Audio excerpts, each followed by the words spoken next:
룻기 2장 23절 말씀. 이에 룻이 보아스의 소녀들에게 가까이 있어서 보리추수와 밀추수를 마치기까지 이삭을 주우며 그의 시어머니와 함께 거주하니라. 좋은 날입니다. 성령님께서 오늘도 여러분의 심령 가운데 큰 은혜와 평강으로 함께해 주시기를 주님의 이름으로 축복합니다. 오늘은 오순절 시리즈 설교의 5번째 부분입니다. 제목은 오순절과 룻기입니다. 언뜻 보기에는 룻기, 구약 성경에 기록되어진 이 이야기는 오순절과 전혀 상관이 없는 것처럼 보여집니다. 그런데 왜 오순절과 룻기에 대한 이야기가 서로 연결될 수 있을까요? 자, 한번 살펴봅시다. 유대인들은 오순절이 시반월 6일이 되어집니다. 그러니까 아비월 혹은 니산월 14일이 유월절 행사를 하고, 그리고 출애굽을 해서 50일째 되는 날 시내산에 도착했는데 그 달이 바로 시반월 6일이었다는 것입니다. 잠깐 유대인 달력을 살펴보면 유대인은 니산월을, 그러니까 혹은 아비월, 그 달을 그 해의 첫 해로 삼아라고 하나님 말씀하셨고, 그래서 그의 첫 번째 달이고, 두 번째 달은 이야르월이라고 하고, 세 번째 달은 시반월이라고 합니다. 시반은 6일에 그들은 시내산에 도착을 했고 율법을 받게 되어집니다. 앞에서 이미 율법을 받은 날이 오순절이라는 걸 이미 언급을 했습니다. 그런데 왜 이 오순절에 룻기를 읽는가? 자, 그럼 오순절에 읽는 성경이 뭔가를 한번 우리가 살펴보면, 유대인들은 지금도 역시 오순절 절기를 지킬 때 오순절은 이틀간 지킵니다. 시반을 6일과 7일 이틀에 걸쳐서 오순절을 지키는데, 첫 번째 날인 오순절 시반월 6일에는 출애굽기 19장과 20장을 읽습니다. 왜냐하면 19장 1절에 바로 이 시반월에 그들이 시내산에 도달하였다. 그리고 모세가 하나님으로부터 이 오순절 날 샤브옷에 십계명을 받았다는 내용이 기록되어 있기 때문에 그 역사적인 자료인 출애굽기 19장 20장을 읽습니다. 그리고 그 다음 날 시반월 7일에는 룻기 1장부터 4장까지를 전체로 읽습니다. 왜 읽을까 하는 의문을 가져볼 필요가 있습니다. 앞에서 여러분에게 말씀드린 것처럼 오순절은 바로 밀추수가 시작되는 시즌이라고 말씀드렸고, 오순절이 오기까지 초실절부터 시작해서 오순절까지 50주야를 세어서 50일째 되는 날을 오순절을 지키라고 했습니다. 그러니까 초실절은 보리추수 때이고 오순절은 밀추수 때입니다. 성경을 연구하는 유대인들의 경우, 또 랍비들의 경우에 이 성경을 연구하면서 룻기 안에서 놀라운 사실을 발견합니다. 그것은 룻기의 이야기가 보리추수부터 밀추수까지에 있었던 이야기를, 매우 중요한 사실을 증거하고 있기 때문입니다. 자, 룻기 1장 22절에 보면 나오미가 모압 지방에서 그의 며느리 모압 여인 룻과 함께 돌아왔는데 그들이 보리추수 시작할 때 베들레헴에 이르렀더라. 자, 룻기 이야기 전체는 생략을 하겠습니다. 저의 룻기 강의를 한번 들어보시기를 바랍니다.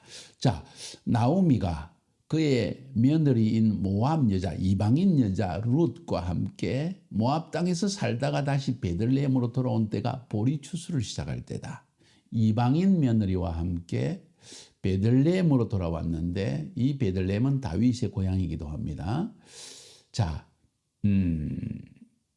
거기에서 돌아온 때가 보리추수를 시작할 때였더라. 그 다음에 2장 23절에 보니까 이에 룻이 보아스의 소녀들에게 가까이 있어서 보리추수와 밀추수를 마치기까지 이삭을 주우며 그의 시어머니와 함께 거주하더라. 룻이 보아스의 밭에 가가지고, 보아스는 그 당시에 이 베들레헴에 아주 부유하고 또 이름 있는 유력한 사람이었다는 걸 알 수가 있습니다. 그 베들레헴의 장로 정도 되는 사람이 아니었는가 하는 생각이 듭니다.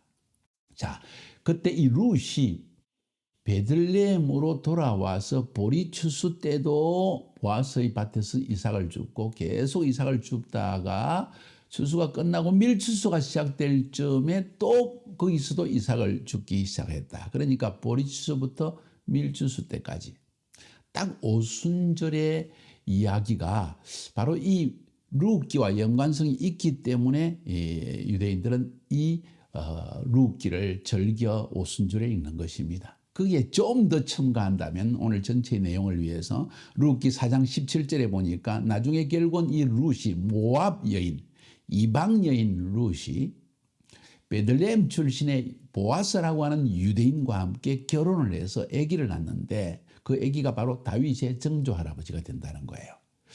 룻기 4장 17절에 보니까 그의 이웃 여인들이 그에게 이름을 지어주되 나오미에게 아들이 태어났다 하여 그의 이름을 오벳이라 하였는데 그는 다윗의 아버지인 이새의 아버지더라. 정조 할아버지라는 거예요. 다윗의 아버지가 이새고 이새의 아버지가 오벳인데 오벳이 바로 룻과 보아스 사이에 태어났더라. 굉장히 중요한 이야기를 오늘 본문은 우리에게 들려주고 있습니다. 자, 그러면 도대체 오순절에 읽는 룻기 안에 들어있는 내용들이 뭔가, 무엇이 들어있기에 이렇게 룻기가 중요한가 하는 사실을 이미 말씀드렸지만은 중요한 성경 구절을 통해서 말씀드렸지만은 그 내용을 한번 함께 살펴보도록 합시다. 자, 이것을 알기 위해서는 어차피 룻기 전체 내용을 조금은 알아야만 할 것입니다. 유대 땅에 베들레헴 땅에 엘리멜렉이라는 남자가 있었는데 와이프의 이름은 나오미였습니다.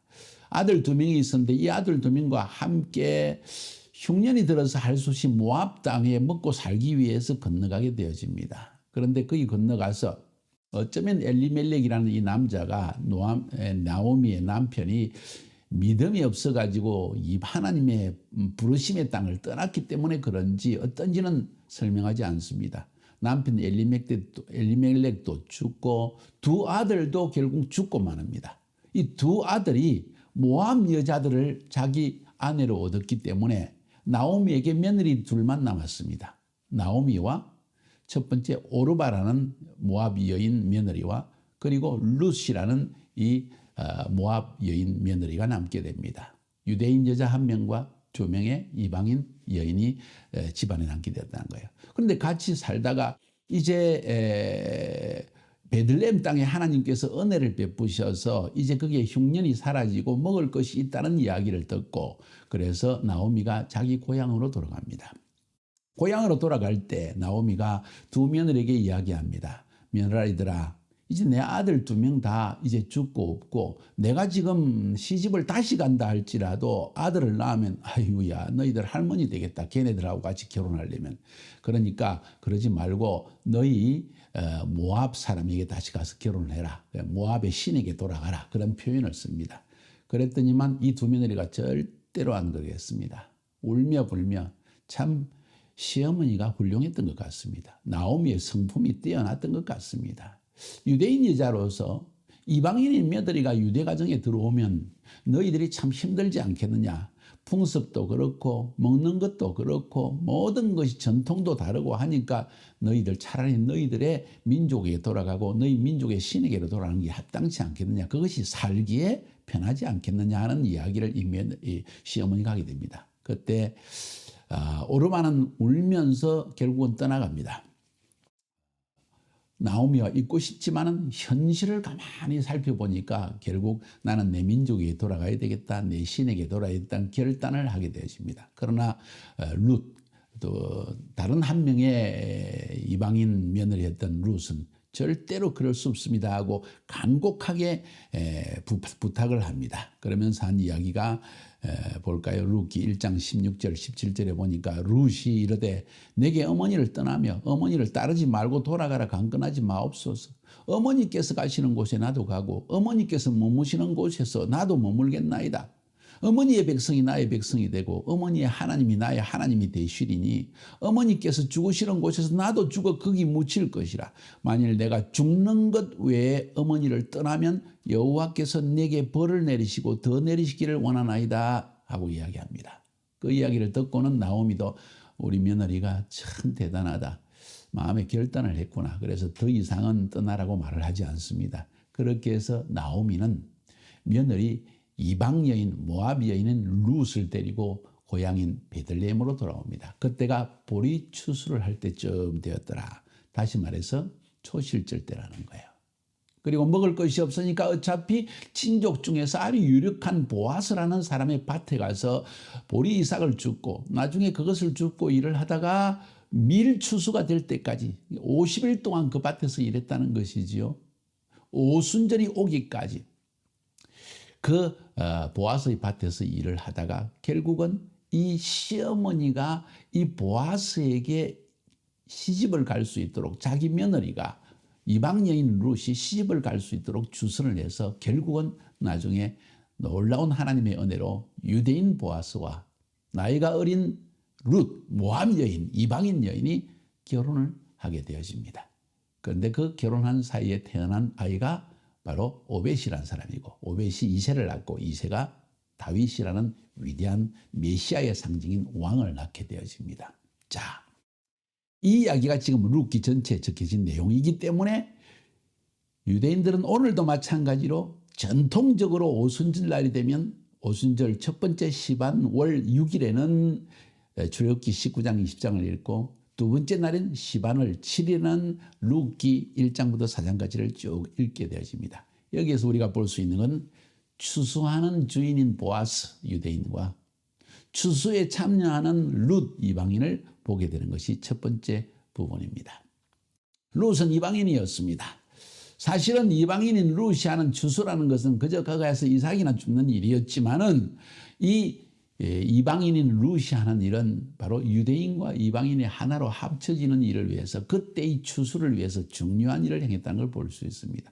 나팔절부터 오순절까지 다시 말해서 이 50일 기간 동안 추수의 기간은 이방인과 유대인을 구원하는 기간이지만 특별히 그 기간에 추수는 시작되었다는 것이 중요합니다. 오순절이 시작됨으로 말미암아 이방인에 대한 본격적인 추수가 시작되었지만은 이방인과 유대인에 대한 첫 번째 추수가 시작된 것은 예수님이 부활하신 그때부터 시작되었다는 것을 성경은 우리에게 말해주고 있는 거예요. 자, 다시 말해서 마지막 때 메시아인 예수 그리스도가 탄생하기 전에 이 룻기는 우리에게 뭘 말해주느냐? 주님이 재림하시기 직전에 마지막 때 이방인 교회와 유대인 교회가 함께 연합하여서 추수를 감당하게 될 것이라는 큰 그림을 우리에게 보여주고 있기 때문에 룻기가 굉장히 중요하다는 거예요. 기억하시나요? 앞부분에서 성령을 주신 이유가 뭔가 오순절에 복음의 증인되는 능력을 주기 위해서 바로 성령을 오순절에 보여주셨다고 그랬죠. 그리고 이 성령을 받자마자 교회는 폭발적으로 성장하게 되었다 그랬죠. 한마디로 말해서 추수가 시작되었다는 것입니다. 본 추수, 가장 중요한 밀추수가 영혼의 구원의 가장 폭발적인 것은 바로 이때 시작되었다는 것을 여러분에게 이미 말씀드렸습니다. 그렇죠? 그 추수가 바로 유대인과 이방인이 함께 연합해서 하는 추수가 되어진다는 것을 성경은 우리에게 말해주고 있는 거예요. 자, 그 사실 때문에 룻기는 바로 오순절 때 읽게 되는 매우 중요한 책이 되어집니다. 다른 말로 표현하면 오순절 성림이 강림한 이후부터 이방교회와 유대교회가 연합하여서 마지막 영혼의 추수, 나팔 소리로 주님이 공중에서 재림하셔서 이 세상을 심판하기 이전까지에 일어나는 모든 추수를 감당할 수 있는 주체가 두 가지가 있는데 하나는 이방교회고 하나는 유대교회라는 것입니다. 보아스와 룻. 그것이 엄청난 대비가 여기 또 기록되어 있다는 것입니다. 그래서 이 둘이 이방교회와 유대교회가 하나가 되어지는 작업이 이 룻기 안에 계시적으로 예언되어 있다는 것이 매우 중요한 부분입니다. 다시 이야기 드립니다. 룻기 안에 포함되는 것 첫 번째로는 이방교회가 그리고 유대교회가 하나로 합쳐져서 추수에 참여한다. 두 번째로 중요한 것은 결국 이 추수에 참여함으로 말미암아 보아스와 룻이 결혼해서 예수를 낳듯이 예수 안에서 이방교회와 유대교회가 하나가 되어지는 엄청난 역사가 일어난다. 다시 말씀드립니다. 마치 보아스 유대인과 이방 여인 룻이 결혼을 해가지고 예수를 낳게 되는 그 역사가 일어나는 것처럼 예수 안에서 이제는 말세에 이방교회와 유대교회가 하나 되어지는 역사도 일어난다. 이해가 되시나요? 그 이야기가 에베소서에 기록되어 있습니다. 제가 한번 읽어볼게요. 에베소 2장 14절부터 18절까지의 그는 예수 그리스도는 우리의 화평이신지라 둘로 하나를 만드사 이방인과 유대인을 하나로 만드사 원수된 것 그 중간에 막힌 담을 흘어서 자기 육체로 흘어버리고 예수 그리스도 안에서 이방인과 유대인의 차이를 없애버린다는 거예요. 법 조문으로 된 계명의 율법을 폐하시고 예수 그리스도의 복음 안에서 이런 둘로 자기 안에서 한 세 사람을 지어 화평하게 하시고 한 세 사람 따라합시다. 한 세 사람 one new man one new man 이방교회와 유대교회가 하나 되어지는 one new church one new body church 한 교회가 만들어진다. 이제는 교회는 하나다. 유대인은 실패했고 이방인은 예수를 믿어서 성공했다 이런 의미가 아니라는 거예요. 마지막 때 하나님의 부르심은 변함이 없기 때문에 택하신 이스라엘 백성을 매우 구원하시고 그들을 이방인과 하나 되게 하시되 그리스도 안에서 예수 안에서 하나 되게 하사 원 뉴맨을 만드신다. 그것이 16절에 십자가로 이 둘을 한 몸으로 하나님과 화목되게 하려 하십니다. 원수된 것을 십자가로 소멸하시고 또 오셔서 먼 데 있는 이방인 너희에게 평안을 전하시고 가까운 데 있는 유대인들에게 평안을 전하셨으니 이는 예수 그리스도로 말미암아 우리 둘이 한 성령 안에서 아버지께 나아갈 수 있게 하기 위해서 그것도 오순절에 성령이 부어질 때 비로소 원뉴맨이 시작된다는 것을 우리에게 말해주고 있는 것입니다. 놀라운 계시입니다. 그래서 룻기는 엄청나게 중요한 책입니다. 그런데 여기서 우리가 깨달아 알 수 있는 한 가지 중요한 사실이 있는데 제가 한번 살펴볼게요. 그것이 무엇인가 하니 이 오순절이 강림하고 대추수, 본추수, 영혼의 추수가 시작되어질 때 이방교회는 두 가지의 모습으로 갈라집니다. 오르바 교회와 룻 교회. 잘 들으세요. 룻기를 읽으면서 읽어볼 수 있는 중요한 상징적 비유를 볼 수 있는데 나오미에게 두 며느리가 있었죠. 하나는 오르바, 두 번째는 룻이었는데 오르바는 결국 나오미를 떠납니다. 어떤 이유로든지. 룻은 당신의 하나님이 나의 하나님이 될 것이고 당신이 죽는 곳에 나도 죽을 것이다 하면서 완전히 헌신되어진 이방교회의 모습을 보여줍니다. 오르바와 룻. 오르바는 그 히브리 말 뜻 자체가 등을 돌리다는 뜻입니다. 유대인에게서 등을 돌리는 이방교회들, 어쩌면 안티세미티즘에 영합하는 교회들 이렇게 말할 수도 있겠죠. 룻은 친구라는 뜻입니다. 유대인과 친구가 되어지는 이방교회.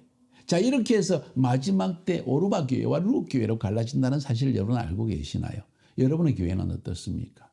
이상한 이론과 인본주의적인 사상 때문에 예루살렘을 비판하고 팔레스타인의 편을 들고 여러분 지금 인간적으로 그렇게 할 것이 아니라는 것입니다. 성경은 우리에게 말하기를 하나님의 부르심은 변함이 없다고 말씀하였습니다. 택한 이스라엘 백성을 향한 그 땅은 회복되어져야 되고 그 민족도 회복되어져야 되고 하나님이 약속하신 이스라엘 땅은 하나님이 택한 백성에게 돌아가는 것이 너무나 당연한 것입니다.